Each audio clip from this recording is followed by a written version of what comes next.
Magandang araw sa inyong lahat. Ako si Ranjit Rai, President ng Octa Research. At ako si Cleve Arguelles, President at CEO ng WR Numero Research. Samahan niyo kaming himayin ng datos at opinyon ng mga Pilipino tungkol sa mga isyu ng bayan. Ito ang explained.ph.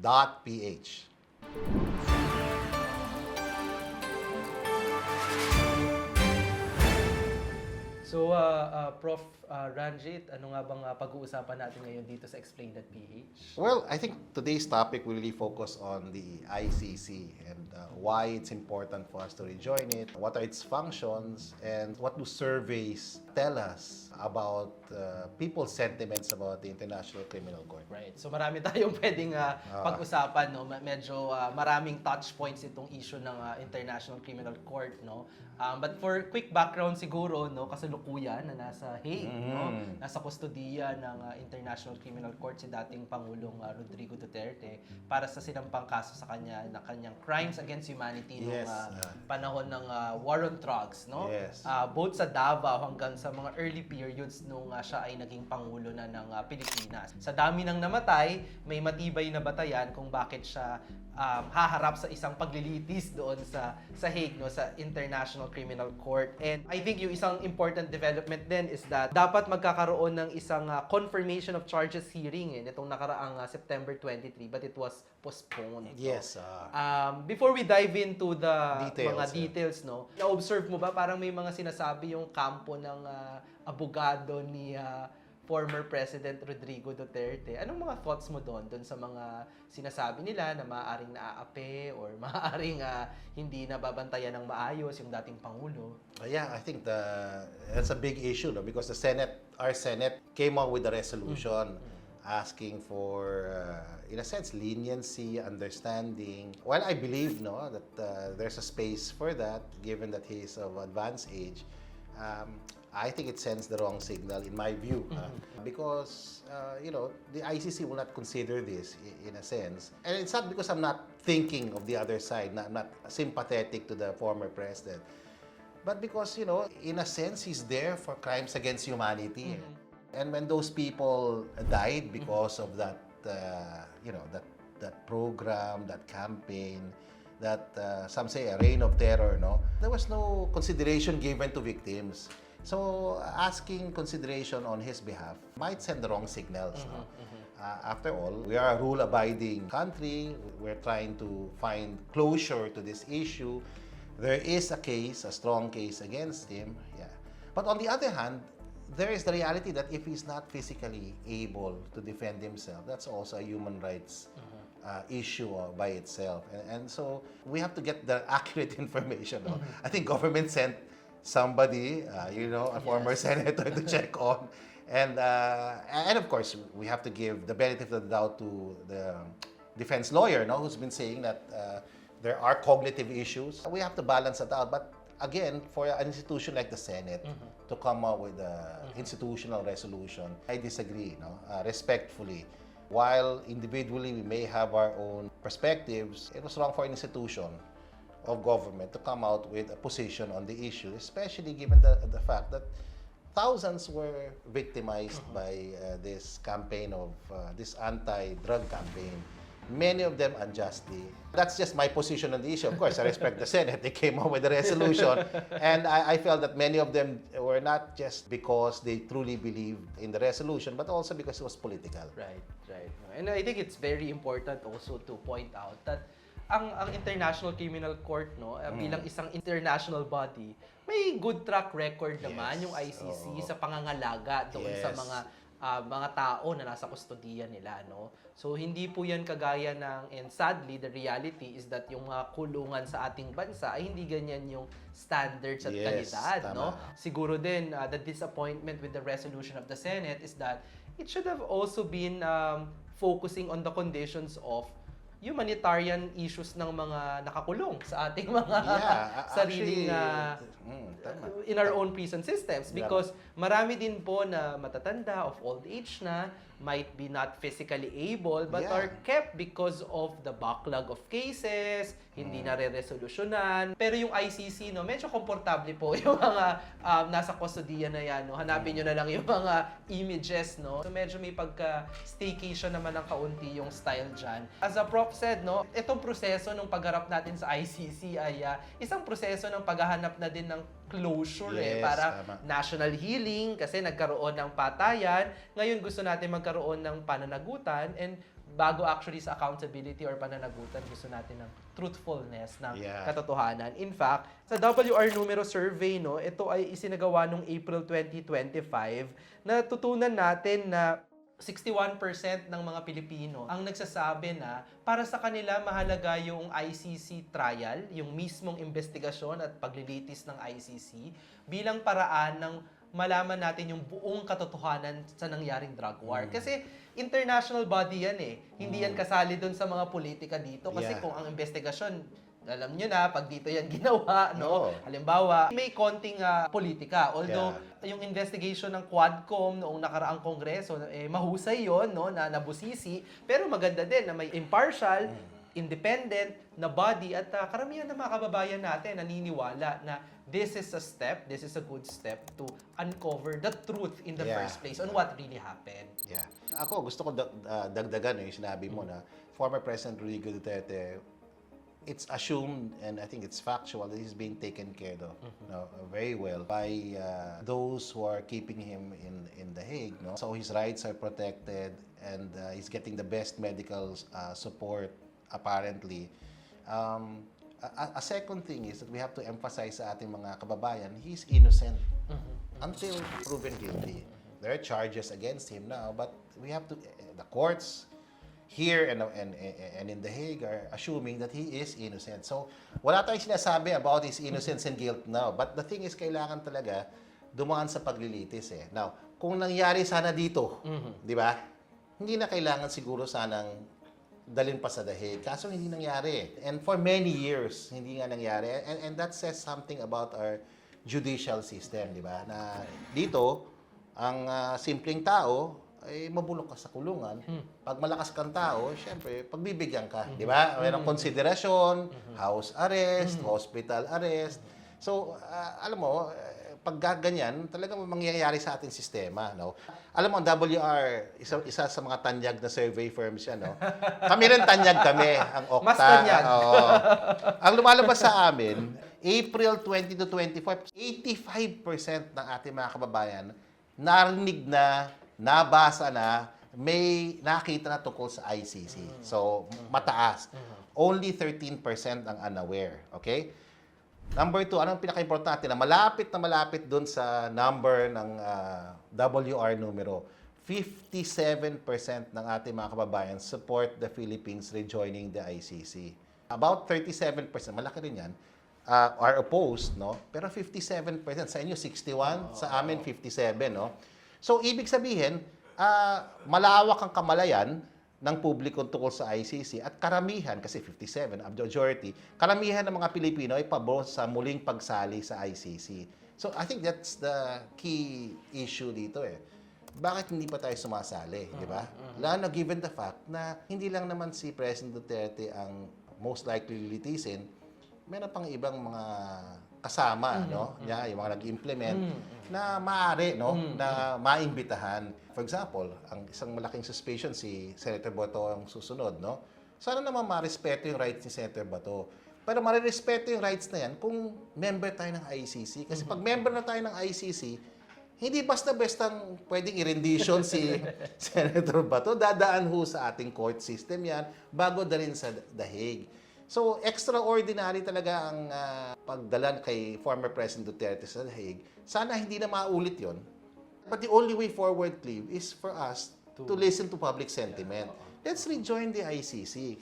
So para ang lumalabas kasi ang nangyari, Prof, ay nagamit sa kanila mismo yung decision nila before. 2019. 2019 decision, yung atin pong pamahalaan, no, ng Pangulo pa si Rodrigo Duterte, no, nag-withdraw from the International Criminal Court. And looking back, iniisip ko nga ngayon ay ibig sabihin may kaba na din sa kanila na maaari silang makasuhan sa International Criminal Court. Kaya as early as 2019, there was an attempt na takasan na yung posibilidad na yon na hindi na mangyari. Pero ang nangyari ay, dahil nasa The Hague ngayon yung ating dating Pangulo, mas mahirap pa ngayon yung proseso.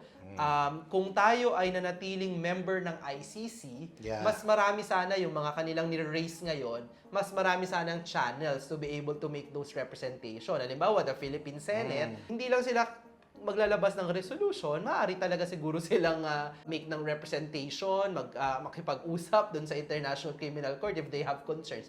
Kung tayo po ay member pa din. Pero sa kasalukuyan, dahil umalis tayo, hindi tayo miyembro. So mukhang nabiktima din sila nung sarili nilang desisyon. And the expectation according to Prof. Ranjit nga is that isa sa mga maaring developments sa susunod na mga buwan ay ang pag-aresto ng iba pang mga co-perpetrators o mga kasabwat, no? Hindi natin pa nakikita yung listahan na yan, pero sa popular conversations, ine-expect na isa dyan ay si Senator Bato de la Rosa dahil isa sa mga chief ng Philippine National Police na talagang nagpatupad ng war on drugs nung panahon ng Administrasyong Duterte. Sa survey din ng WR numero, lumalabas na halos 61% din, no? Talagang malapit 57, 61, no?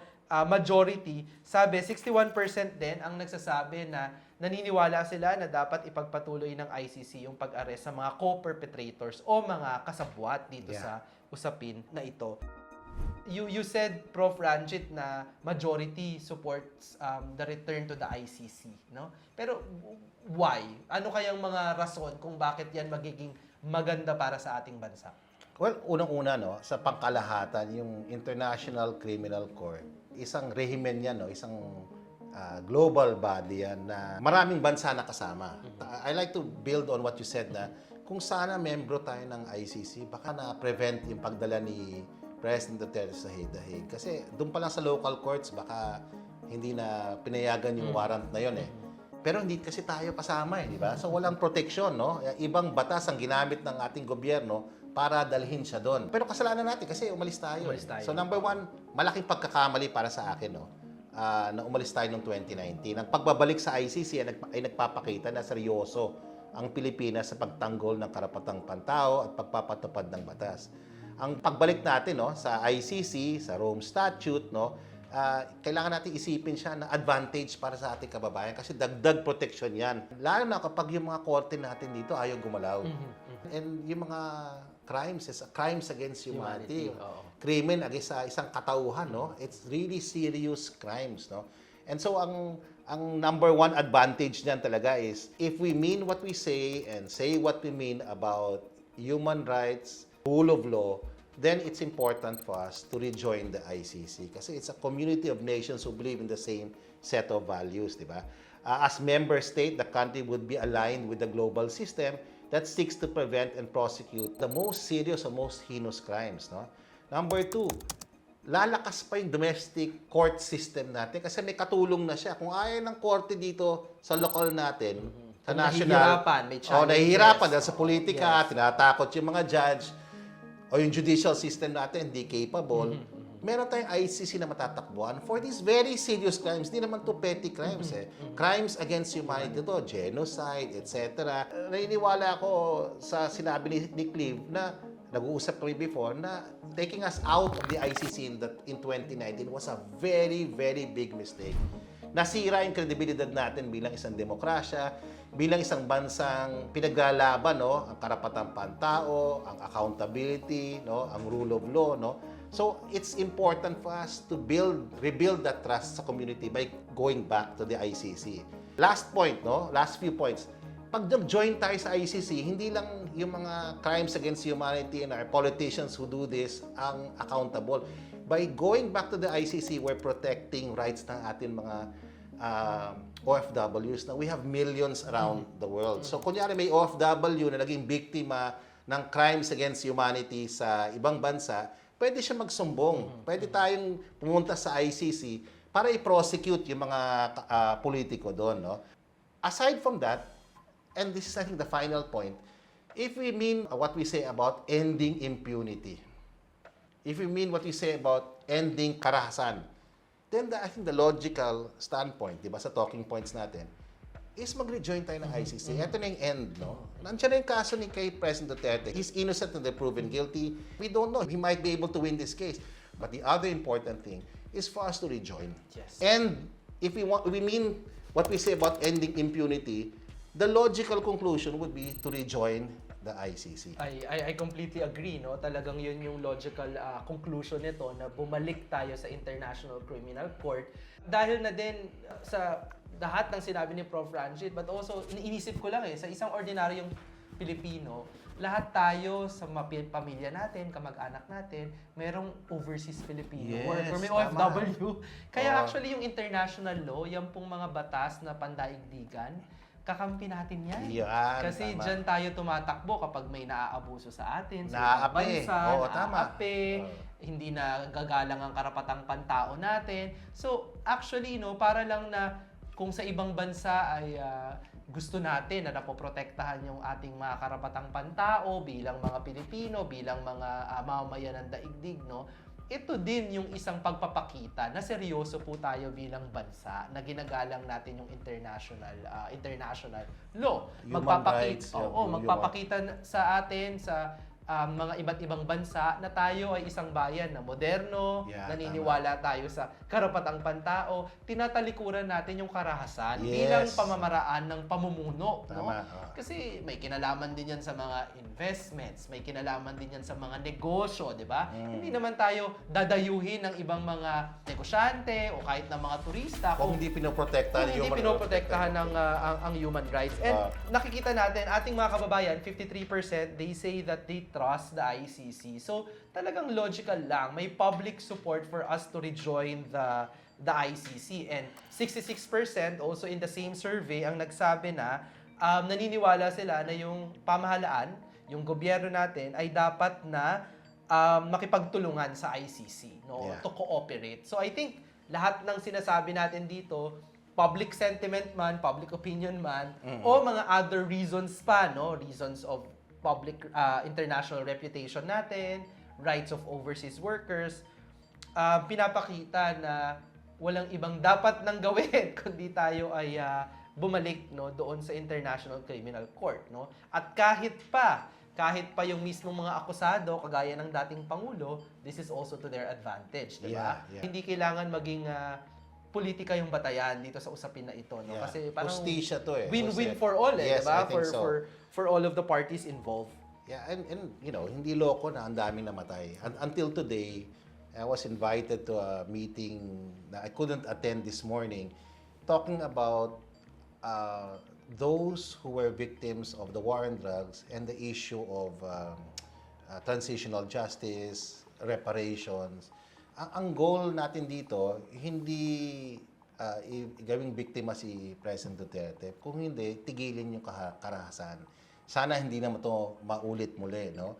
Kasi ito signal to sa ating mga politicians na hindi na pwede yung ganong klaseng modelo ng pamamalakad na ang solusyon pumatay, di ba?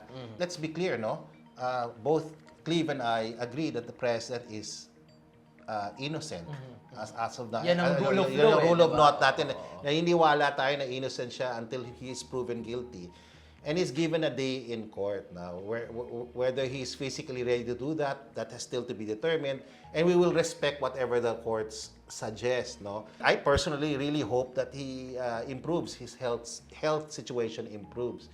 Pero ang sitwasyon kasi, hindi pwedeng maawa muna bago katarungan. Kailangan muna may katarungan, okay? And then once that opportunity is realized, siguro baka pwede magka-closure dito, di ba?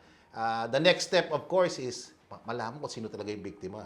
Kasi hindi natin alam kung sino yung biktima. Meron tayong 6,000, meron 30,000. Ano ba talaga? Marami. Marami. Kahit whether 6 or 30,000. Ano yun eh. Marami talaga na biktima. Hindi na sana mauulit to. Kailangan moving forward institutionally, we have to balance rights protection at saka enforcement of rules and regulation. Ang tanong ngayon, Cleve, paano tayo magre-rejoin? Okay? So, apparently, it takes one simple step eh. It's for the executive to start the ball rolling. It's called initiate, no? Yes. Yung re-accession. Kasi umalis nga tayo, ang presidente, and I don't know why he hasn't done this yet, no? Kasi it's symbolic, no, of everything he's done. Legacy niya to, which by the way is ironic kasi, di ba, the Marcos family is associated with Yes. human rights violations Yes. in the past. Dodge. This is a legacy, a step towards building a legacy. Rejoining the ICC will, in a sense, associate their name, di ba? Right. With doing something very progressive. So, it has to start with the president who must formally decide to rejoin the Rome Statute. And all he has to do is to notify United Nations, no, to its Secretary General, kung saan naka-deposit yung Rome Statute, no, na may intensyon na sumali ulit ang Yeah. Philippines. Pero paano yung susunod na step? Kasi from Yeah, ang susunod na step ay kailangan mag-concur Oo. yung Senado. Kasi nasa saligang batas natin na lahat ng treaty na papasukin ng executive ay dapat i-concur or parang i-affirm nila. Yeah. At ito ay nagre-require ng 2/3 na votes, no, ng mga senador na Pero nakita ko naglabas na ng resolution. Ano siya, na 15 ang So yun na yung yun na yung 2/3, no? Baka yun na yung sagot natin. Pero well, may argument na hindi naman pala tama yung pag-alis natin sa 2019. Baka hindi na kailangan ng Senate concurrence, baka kailangan na mag-reaccession. At dahil hindi naman dumaan sa Senate yung pag-alis natin, baka there might be no need to take that Right, step. right. Pero it's important for the president to make a decision here. He started the ball rolling, opened the can of worms with this talk about corruption, his anti-corruption initiatives, no? I think this is the next step. Ending impunity on all fronts. It's symbolic kasi Marcos siya eh. Malaking storyline eh. Whatever he has achieved or not achieved, people will remember him for bringing us back into the Rome Statute, ending impunity against rights, no, or violations of human rights, no, and ending the impunity, no, of corrupt officials stealing from government. So magandang narrative to end his next 2 years. And I believe, no, as some experts have argued, baka hindi na kailangan dumaan sa Senado. At kahit dumaan sa Senado, I feel a lot of people, and I think si number one... Mas marami kang kilala doon, Prof. Oh, number one, kailangan nata, number one proponent ito, si Senator Bato. Ganun Kasi ba? once he starts the ball rolling, he will be the first person protected by the Kung nasa session. session hall pa siya. Yun, no, depende kung sino anong mauna. Oh, di ba? Kung, pero kung hindi pa nalalabas yung warrant, definitely if we're a member of the ICC, his rights will be very well protected kasi that warrant cannot be Easier protected. Yeah, diba? kasi they cannot execute that warrant claim without passing to the local courts. Yeah. And the local courts will take their time. Yeah. And that will give time for Senator Bato to defend himself. Magagamit niya yung mga mga legal reliefs in the domestic Yes. court, diba? Yes. Kasi pagka hindi tayo miyembro, para makapag-apela ka tungkol dun sa Yeah. pag-aresto mo, sa Hague ka na mag-aapela. Yun, doon ka na kung ba yun ang presinto mo, doon ka na Oo, magpaliwanag. oo. Kaya oh. doon na yung mga, teka lang, pwede bang mag-bail? Teka lang, pwede bang Yan. house arrest? Teka Yes. lang, ganito. And the former president, hindi niya yan nagawa kasi nga, hindi tayo miyembro ng ICC, di ba? Exactly. I don't know why they don't, on both sides, start talking about this. Kasi in the end, hindi lang naman ata si Senator Bato. There are other people involved. If we're protected by the Rome Statute, okay, by the rules and regulations of the ICC, I think we won't have to resort to these extraordinary forms of rendition. And which by the way, in my view, there's an argument that it's violative of rights. And on a second note, it's also politically messy eh. Kasi pinipilit mo yung tao eh. Kukulong mo, incarcerate mo, dadali mo doon against his will.